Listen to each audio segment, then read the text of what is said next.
On est parti d'un système hérité de la France, il faut le dire, où les gens vont à l'école pour sortir et être fonctionnaires, avoir un matricule à la fonction publique. Tout le monde veut aller à la fonction publique parce que, comme l'a dit le Premier ministre, parce que ça ne travaille pas, c'est là-bas que tout est permis. Vous pouvez venir à 9h, vous pouvez venir à 10h et repartir, il n'y a rien. Il n'y a pas d'obligation de résultat. C'est la relative quiétude qui est à la fonction publique qui fait qu'il y a beaucoup de jeunes qui ont des idées, qui ont des esprits d'entreprise, qui peuvent chercher un financement, qui peuvent s'auto-employer, qui ne le font pas. Donc, on déplore un système où on ne maîtrise pas les programmes.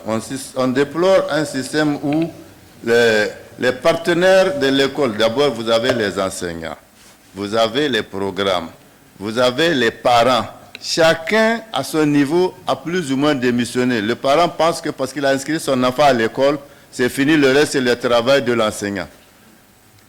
Et l'enseignant, il va vous trouver des raisons pour dire que sa gouvernance, c'est-à-dire sa hiérarchie, c'est le proviseur, c'est le censeur, c'est le surveillant, c'est eux qui, etc., etc.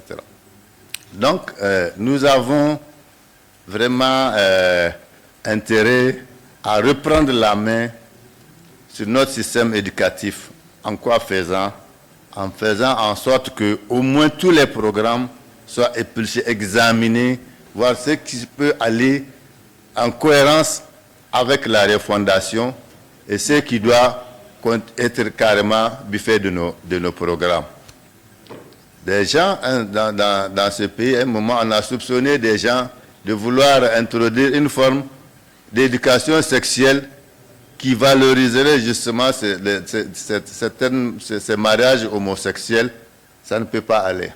Ce que nous souhaitons, il y a des sensibilisations pour lesquelles les chefs traditionnels souhaitent être impliqués, même si c'est même des caravanes. Hein.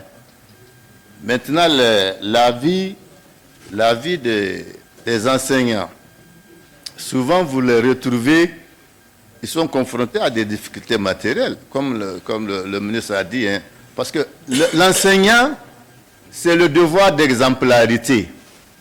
Quand l'enseignant vient demander à son enfant, donne-moi mégot, quand l'élève donne à l'enseignant 200 francs pour qu'il prenne un taxi, mais vous n'avez ni autorité morale, ni votre... Parce que même le savoir que vous devez transmettre là, l'enfant il clique sur son appareil, Google, ta définition qu'il veut, il a sur lui.